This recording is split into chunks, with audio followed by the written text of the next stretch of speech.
Yeah. See, now it's ready to go, so we can get started here. And then they just... Exactly. The second one ends. Ladies and gentlemen, if I can have your attention, please.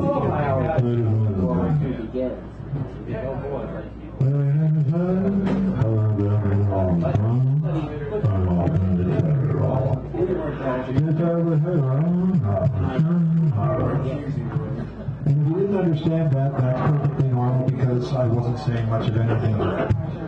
Giving you all the reasons I could possibly think of to be who I am, where I am, and why I am. If you believe that, I have a bridge. It's very cheap. Made of old bricks. I have to tell you a very quick story before Zach comes up here.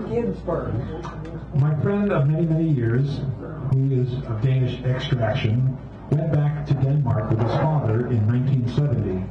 They went to the father's village, and it's near the western coast of Denmark, and the Germans believed that the Allies were going to invade through Denmark, and so they built these huge cement constructions and bunkers and all this kind of stuff. And my friend and his dad were touring these huge concrete monstrosities when my friend noticed that certain chunks or certain sections of each bunker was crumbling. Like the cement was normal in some places, but very much not normal in others. And his father said, "Oh, that's because the Germans conscripted Danes to do this work." And the Danes, being very clever, knew that if you took a bucket of seawater and mixed it in with the concrete mix, the whole batch would go bad. And after 6 or 8 months, it started crumbling. And so this was a form of resistance which was sitting right there, and you could see it 70 years later. And my friend took this a little step further, and he said, everybody can have a bucket of salt water. Every day you think about what your bucket of salt water is. Is it a phone call? Is it calling a friend? Is it doing signing a petition, making a phone call, whatever it is? What is your bucket of water? A simple bucket of salt water. So that's my thought for the day on that. And now, Zane is coming up here to break it open. Come on up, Zane. Give her a big round of applause. Come on. Zane!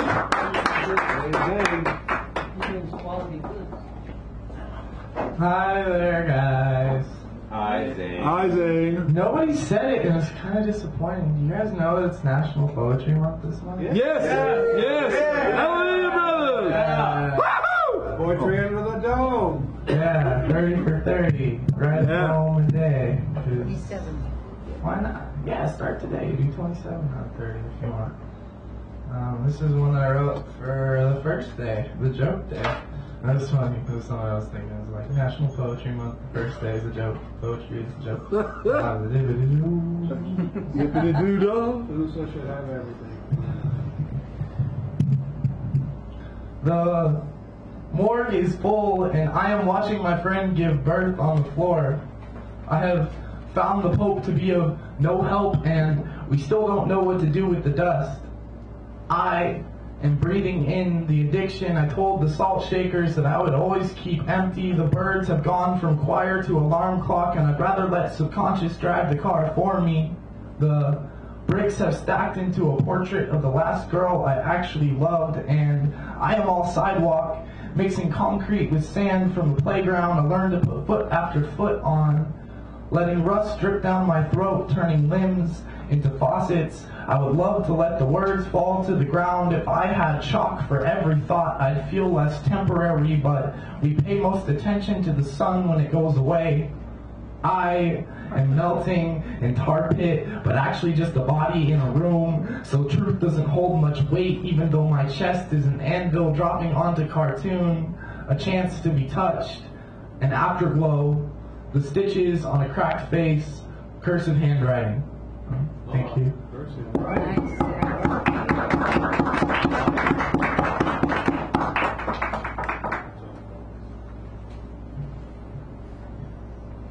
This is for, alright, never mind. I can smell the smoke in the front yard from hundreds of miles away, crooked smile. Ghosts without bodies can't leave full ashtrays, but they keep getting older with the rest of us. Dull ache goes to forest to search for silence, finds deteriorating birthday streamers. Instead, the well is empty, so we've been learning to go without water. No chance of drowning now. I am stubbies and muted sunshine in a juice box, hole poked through. Take what you want and leave. Playground sand is finite. I am learning to keep my goal to myself. There's only so much precious. I am bending and breaking so that someone sees spill rocks in my shoes. Play fighting with shadows until someone actually gets hit. Plucking wings off of moths because I am jealous of the light. Here I am again, shipwrecked, anchor gone, all murmur and floating, a life without feet or salvation. I am clown going into sad room, writing papers on the usefulness of red noses, stapling soul to magazine, calling it something other than tragedy, preemptively recycling his bones, becoming whole in some backwards ass reality. Tall can in the fridge, tobacco on the desk, coffee pot by the bed. If music made me want to fall in love twice, what are all of these poems for? Thank you. Zane! I have a present for The door prize. All right, we have door prizes tonight. Crime and... It's something in laughter. Crying and laughter. All right. Thank you, Zane. All right. Hal Robbins, then me, then Mark, then Greg, then Yasmin are many of the evening. Give him a round of applause as he comes up here. For Robbins, as we know.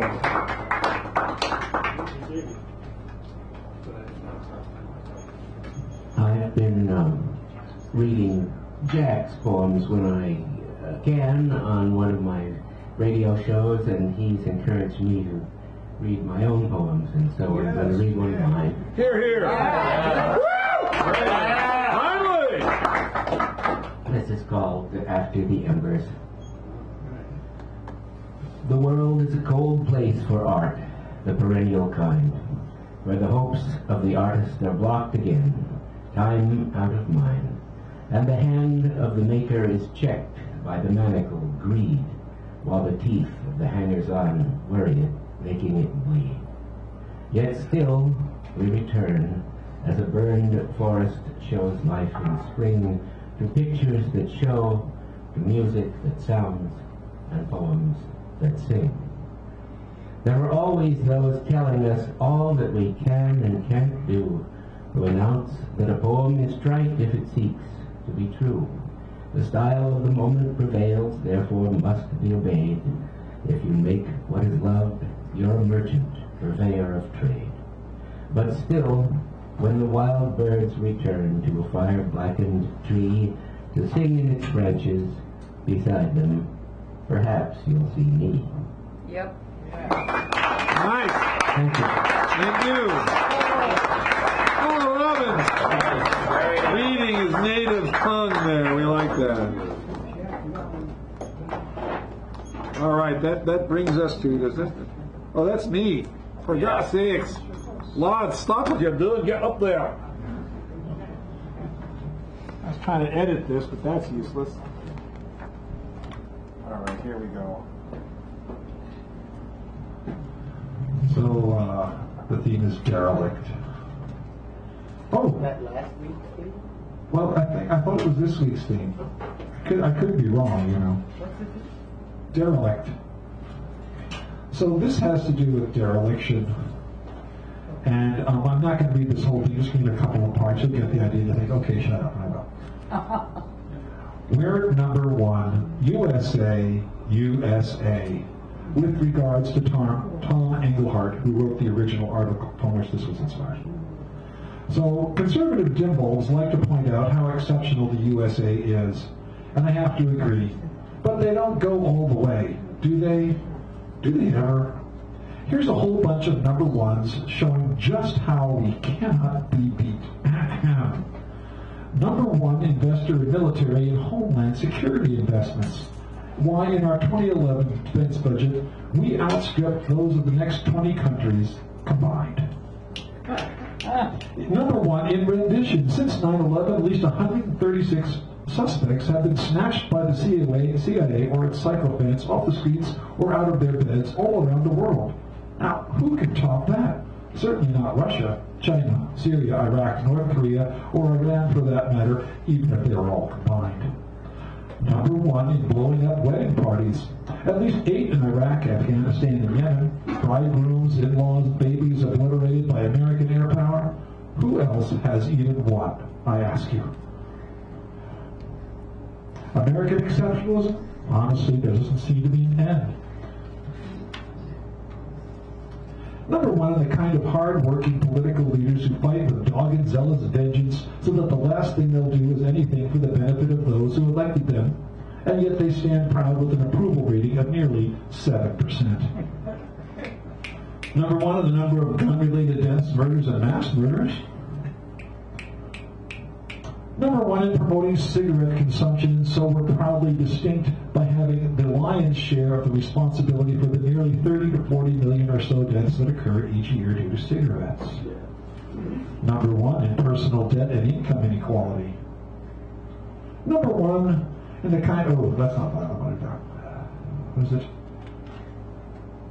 Oh, number one in locking up its own citizens. No country comes near to us, and inside that number one is the fact that we're also number one in how many minors we've incarcerated in prisons.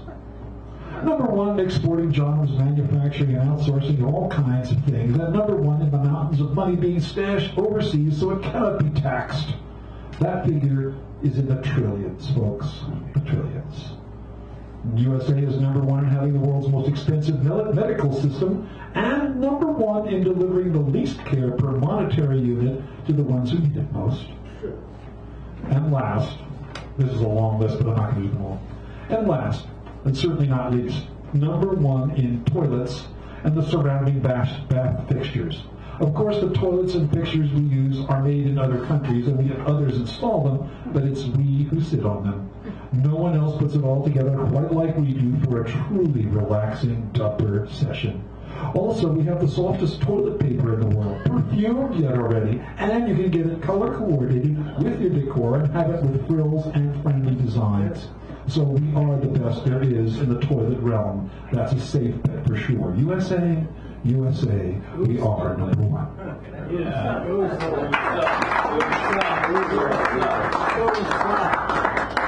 All right, so in the area of derelict, I'm going to do this one because it has.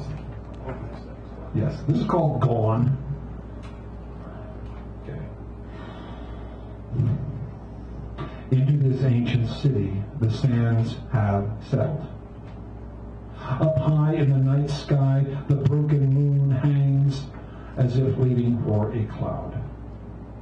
Under its cold light, drafts play in the dust between empty buildings which glare through darkened doorways or jagged, misshapen windows. There are still people here, hidden, a sparse few of the once millions.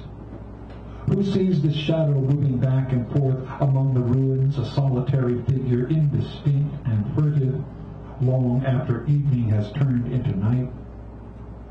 Lonely. Only the sky tells the hours now at the calling of a lone bird that shadow turns with its man. Cold branches are picked for their potential, though this place will not be home. It is finished with people.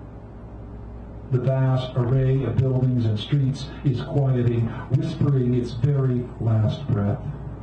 It is a city of sand, with a grief as vast as its silence. Someday, soon, no one will know of it. No one will do the telling or ask to hear its song. Which is why the figure is as mute as its shadow, and chooses to wander so long as choice remains not choosing. Thus there is no home in the city fast by the great and peaceful sea. Only ill-scented drafts touch what has now become a stranger to hands, where the curling whistle of wind sometimes seems to be the only calling of what might be a name. Thank you.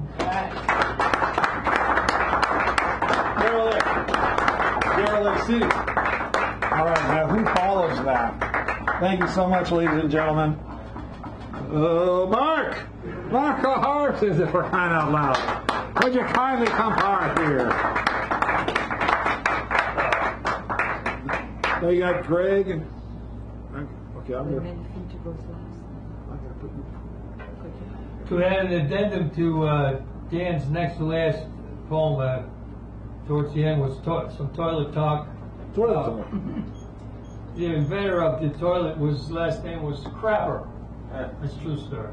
It is a true story. That's what they call him. That's right. That's why we're all full of Thomas crap. Crapper. What's first, the crap or the crapper? This is the idea we have to figure out. The crapper. Crapper was first. So this, I'm writing this as I stand here, so you're not going to know if I get it wrong or not. Neither am I. So here we go. This is to the captain, the new captain of the Haight-Ashbury district of the SFPD. Yeah. Are you listening, you motherfucker? You seem to have decided to continue your predecessor's tactics, or your reason for being a person of your stature.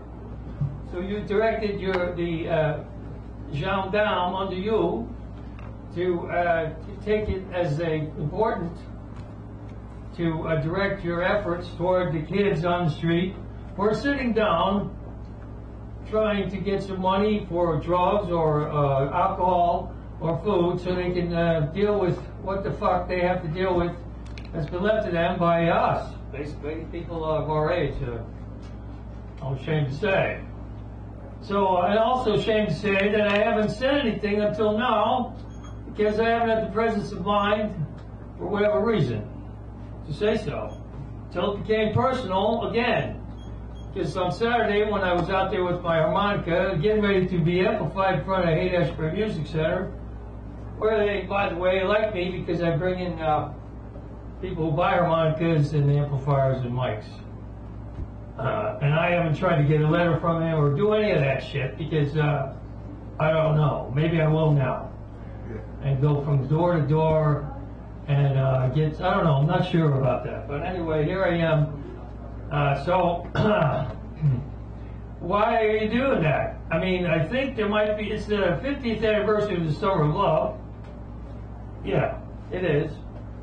And so this is important to take the people who are representing that, or the kids of people who represented that, and tell them, what are you doing here? What do you think? You could just, we built this city on rock and roll. That's the song that came out. That's what the fuck. None of that would be up there. The 8th Street would be, I don't know what it would be. But I'm going to shut the fuck up now and play this because I'm too pissed off to say anything like what the fuck and stuff like that. But you get the general idea of what I think of that. Maybe I'll make it more. Don't vote for me. I'm running from office, so. I'll do some of this amplified. I hope it's not too late to be amplified. 9 o'clock. We'll see.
Play your harp. All right, go harp. The man with the reed. Reed man. All right. So we have Greg, Yasmin, and we got D as our simple, super duper closer, clincher, something. There's that guy. Greg Pond, who was also he was one of the other he was the other guy that helped out last week. Give him an extra round of applause. Without him, I wouldn't be thinking about who I am. And when he's taking his next trip. That's right. There we go. Because I'd be tripping. Good evening, everyone. Good evening, Mr. Pond. Anonymous. He is me without an I, a third person. He comes from out of the rain, covers my shame, then walks away. He is a gold stud in my earlobe, in my bathrobe, who knows my secret code. He trades his he for my me, what was for what will be, boredom for obscurity. He stays to suspend some dreams, satisfy some needs, then tell me what I mean. He only comes, it seems, without it. Excuse me. He only comes, it seems, without an I from out of the rain. He is a third person, and he doesn't have a name. Yeah.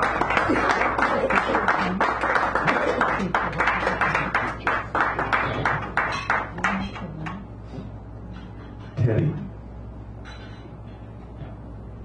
One day while walking by, saw new balloons and a teddy bear tied to a no parking pole.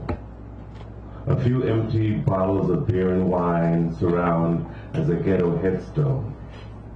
A half dozen roses starting to wilt and bend.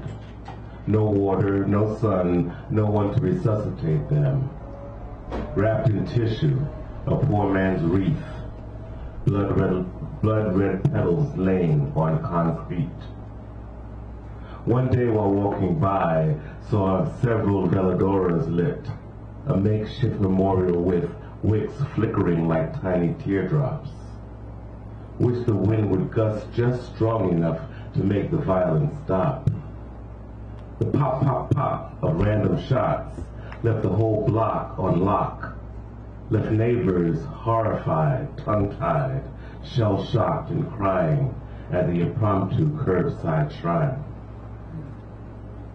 One day while walking by, saw a storefront so quiet, no stains of liquid life, no sounds of last breath gasping, fingers grasping for ladder's last step. No one sees, no one dishes, cops will canvass, but there'll be no witness. No one will say a word as if nothing was heard about a fight that might have incited a murder, 'cause no one ever snitches. One day while walking by, saw some furry stuff tied to a no parking pole with a photo of the poor soul who tragically died. Candles, mylar balloons, and cards marked the scene of the crime. I paused at the altar and almost knelt, hearing echoes from the pain the victim felt, though I was just a passerby. One day while walking by, I saw a teddy now worn, frayed, tattered, and torn, dirty face with matted hair, one eye dangling by a single thread, the other eye shedding a tear. Busted seams, twisted bow, hanging so sadly with a missing ear. A painful reminder of what happened here a mere 6 weeks ago. Doesn't anybody know who killed Teddy Bear? Doesn't anybody care? Thank you. Thank you. Well, very fun.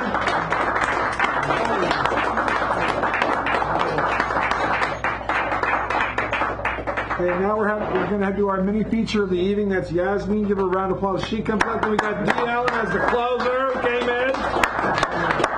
And if there's anybody else who said wanted to be on but didn't tell me they wanted to be on, please let me know by throwing something at me that doesn't harm me. Oh, you want to go first? No, she. No. Ladies first. Yeah. Always. I'm the only lady here, so. Wait a minute. We got two. Jack, I loved your poem, by the way. I mean, that line is just so tired of, I can't recite it by heart, but the blues, oh, dynamite. Really enjoyed it. The latest is that they can ship back the parents of the children were citizens if the children are not seriously ill. So unless the children are seriously ill, parents can still be shipped back. That's today's news. It's amazing. Roll that over. Amazing.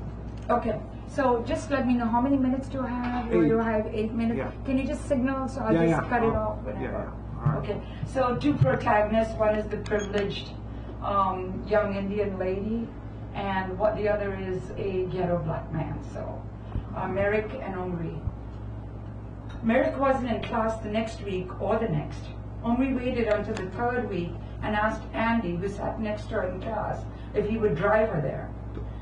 She had spoken to the department secretary the previous day and had gotten Merrick's address.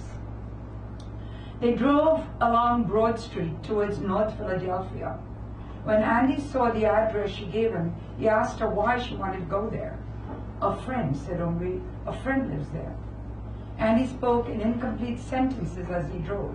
He stopped later on Broad Street and mentioned that he could not make a left turn onto Montgomery Street. It's not safe for me to go into that area, he said. You must warn your friend from India that it is not safe to live here. You see, this is a ghetto. Negroes stay here. As she waved goodbye, she said, he is not from India. He calls himself a Negro. Omri walked slowly, lifting her sari to her ankles to avoid the splinters of glass along the pavement. She counted the first 5 steps and wrapped her palla around her shoulders. Gray streets, old brick houses with bars across the windows facing each other. Identical houses stretching on either side of the narrow street. No street signs. Was this Montgomery, she wondered? Men sat on the front steps, drinking beer. They shouted to her as she walked by. Hi, doll, they sang. As they talked, Omri began to hurry. A group of young boys formed a circle around her. Is you a gypsy? One asked. What you got on? They pointed at her sari. They spoke fast and the language was strange. We're going to take off what you got on. Come on, gypsy girl. They circled around her, clicking their tongues, walking on their toes, almost like a dance. She was caged. She had to talk. She wasn't sure what they would do to her. She thought of them unwinding her clothing. She panicked. What language should she talk to them? If she spoke in Indian, perhaps they would think she was strange and leave her alone. She spoke in English instead. I'm from far away, she said. I'm from India. They put their fingers to their mouths now and made whooping noises as they hopped around. She sweated under her armpits. They started to pull at her sari. 2 women appeared. They wore wigs. What you doing to that lady, boy? Their voices were shrill. You go on home now, you hear? Boy, your butts get whipped. One of them spoke directly to the boys still hopping. Your mother ain't gonna hear less from me before this day's over, she said. But this woman ain't no lady, said the boy. She's a gypsy girl. She's gonna tell us what we're gonna be when we grow up. Way you behaving now, you ain't never gonna grow up, boy. The woman came to Omri. You sure doesn't belong here, she said. Now go on home for your feet get scraped. No, listen, said Omri. The woman stared at Omri's hand on her, but Omri knew her eyes were fierce. She took out a piece of paper and showed the women Merrick's address. It's important, she said. If you would just show us this address. You don't know nobody here, said the woman. Now go on home before you get our young ones in trouble.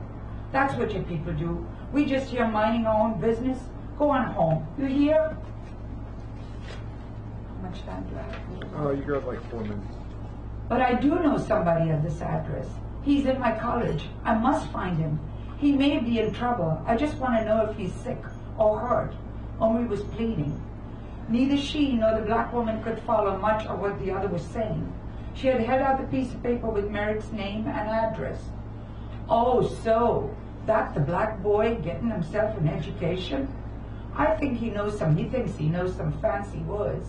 Yeah, I sees him around, always writing in the bars. 1 o'clock in the morning, he still be reading.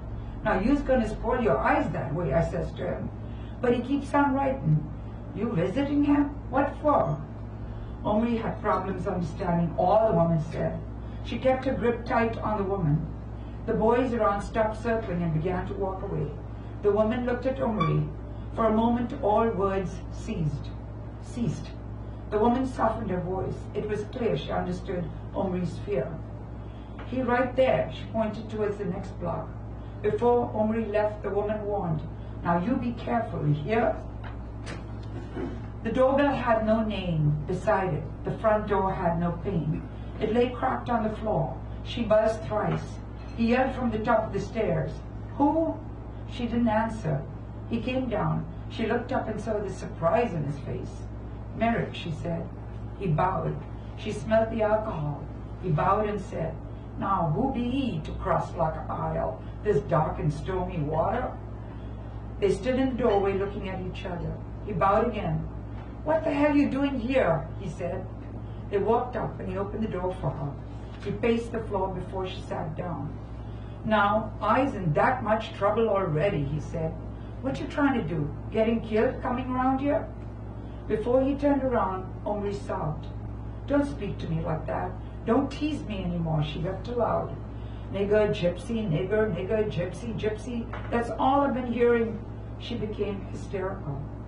He knelt beside her and took her hand. He said nothing. With the tears still rolling down her cheek, she said to him, now, are you going to talk to me or aren't you? He nodded his and said, you're okay. He let out a wild scream and burst out laughing. Yes, Mom, you sure is okay. He waited a while and said, they drafted me. What? Damn Whitey's got my tail. They want this nigger to fight the white man's war. Where? Where else, Omri? You know nothing about what's going on here, do you? She caught sight of his reflection in the mirror on a black mahogany cupboard. That was his entire house. 2 black mahogany cupboards, a chest of drawers, a bed, a stove, a fridge, and a tub. You could see his entire house from one spot. Books on the cupboard, on the floor, on the bed. They're going to have to put me in jail before I go to war. He spoke to himself, lost in his thoughts. What you going to do? What am I going to do about it? What the hell can I do about it? No money for a lawyer. No money for... I'll show you what I've been doing. I'm writing. I'm wasting my whole fucking day writing letters to the draft board. He'd throw the typewritten pages into the air. See here? This is what I'm doing. Every day I come home and drink and write letters.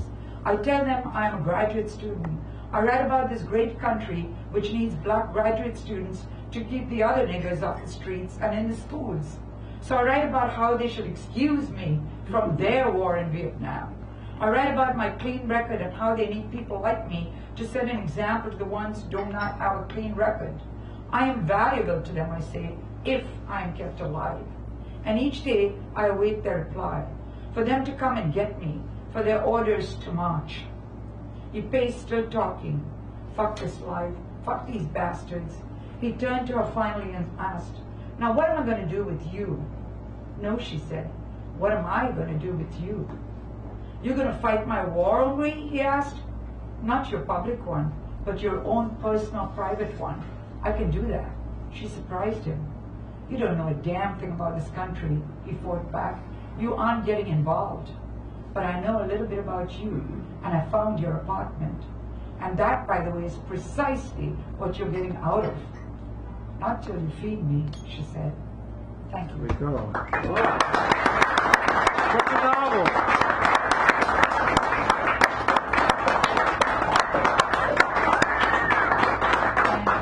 And now, Mr. D. Allen is going to come forth and do more than you can think possible in the time that he has to do more than you think possible. Come around, please.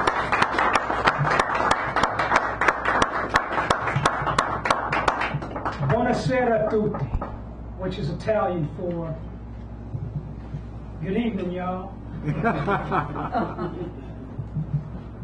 A song and a poem. First, a song for Jack Mallender and Bruce Hanson. This is called Autocrat. We will not accept a racist, a nativist. We will not accept a sexist, a classist. We will not accept an egotist, a fascist. We will not accept rich psychopath, fucking autocrat. He's America's death wish. Best reason to resist. He's America's death wish. Best reason to resist. We will not accept dangerous promises, genocidal practices. We will not accept raising border walls as our freedom falls. We will not accept detentions, deportations. We will not accept raving psychopath, fucking autocrat. He's America's death wish. Best reason to resist. He's America's death wish. Best reason to resist. Oh.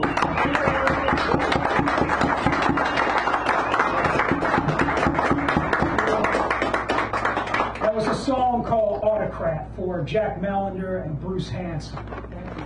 If y'all heard the lyrics a little closely, I think y'all already know what, or rather who, that piece was about.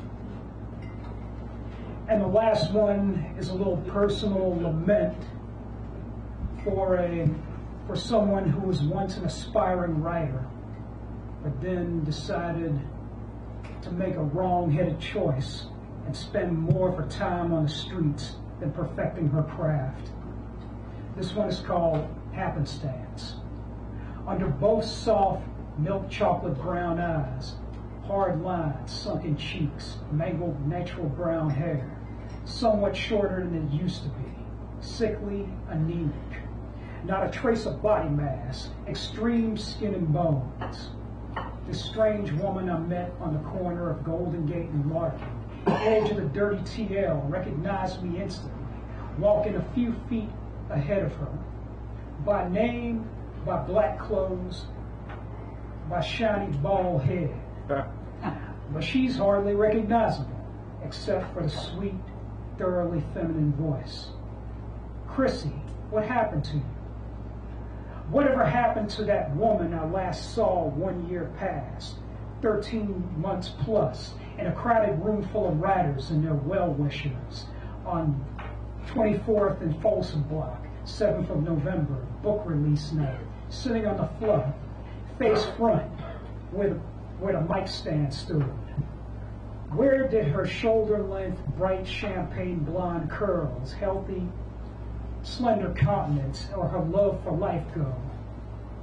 She'd suddenly gotten around in print back then, aspiring published writer, close on the stiletto heels of her dear mama, also a writer. Such a crush I had on her. Where did she go? Can you tell me? Whatever happened to that woman I shared my last publishing triumph with and last warm hug with, left abandoned inside the memory of Kaleidoscope.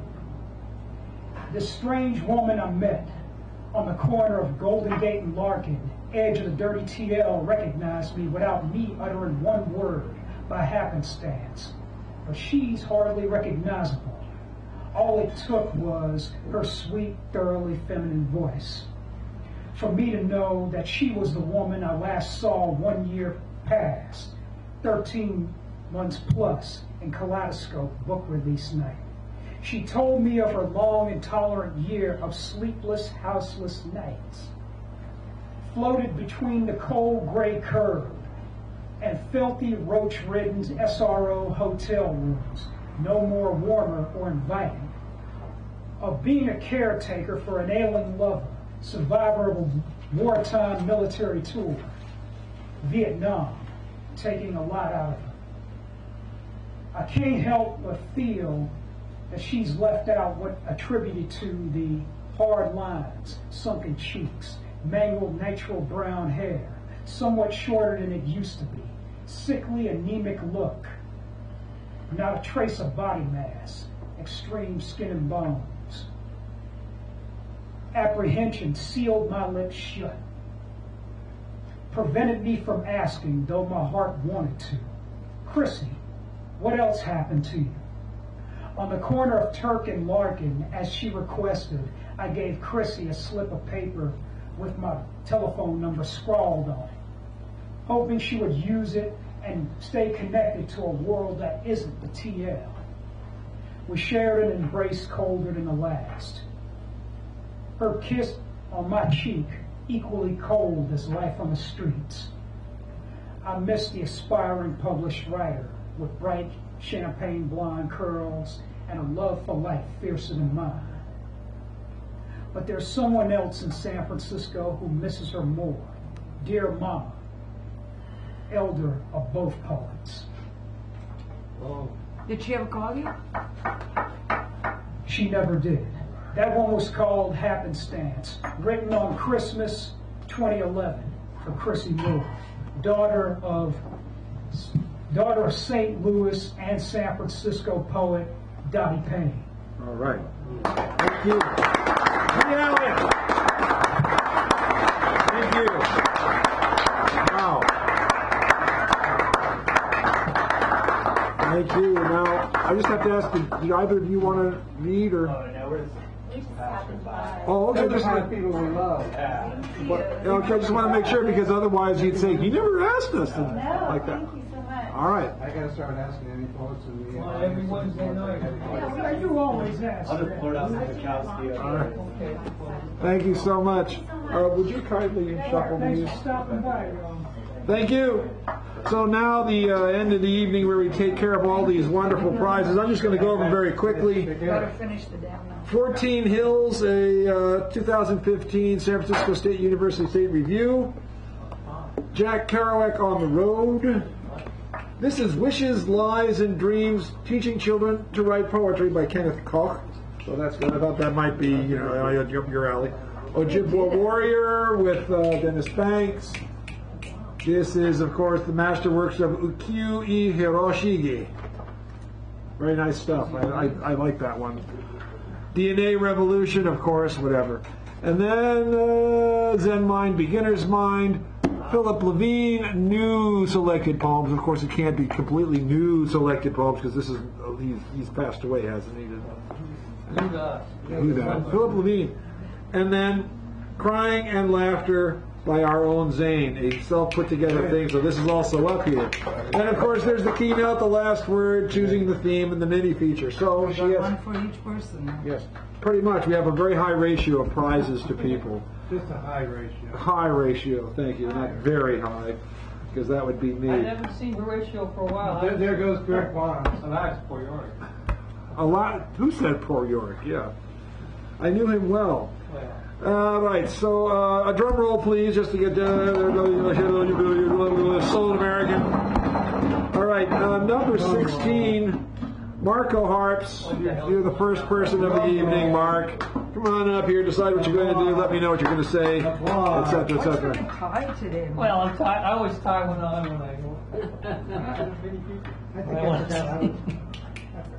going to read this one again. Okay, thank you. On the road, on the harps.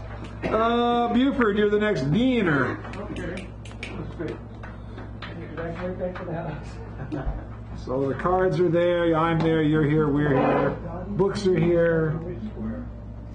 Mini feature, okay. Buford for the mini, thank you. And the skies are not cloudy. Gary, is Gary here or does he go? I think he went. Let's see. Gary Indian. Jack, you're the next winner of the evening. Come on up here, Jack.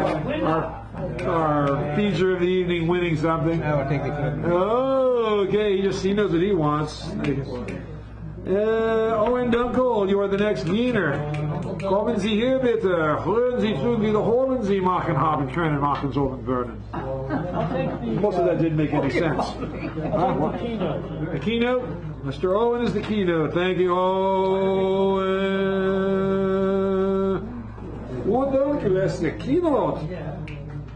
13 wir haben Zane. Zane, you're a winner. Zane. They probably never did that to you when you were a kid. So you have these, you can do the last word, choose the theme, be the co-pilot if you want to do that, or any of these. Alright, there you go. That's a very good book. You are a charmed individual. We're liking you so much every day. Alright, Yasmin. She passes.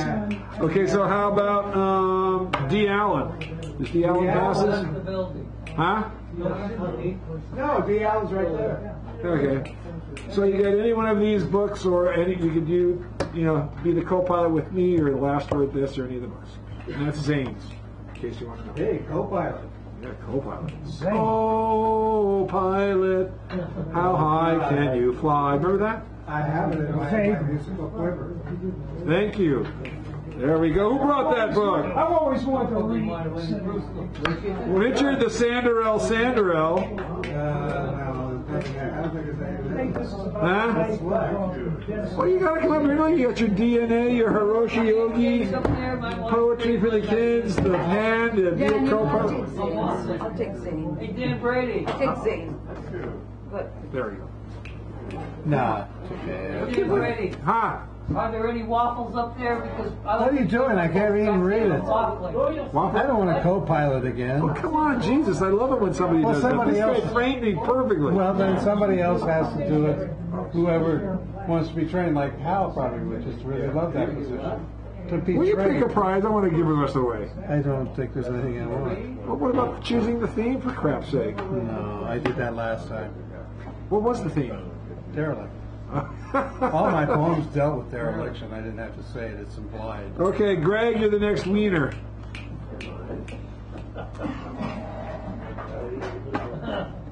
There it is. And then Karen, she's not here, so I'm taking her card. That's an anthology from San Francisco State University, so it should have some good variations. This is interesting, though, in case it has nice plates. It's historical, it's beautiful, it's nice. There's a lot of things. All right. Make way. And Brett, any of these move your fancy? Okay. So you have these three things, or any of these.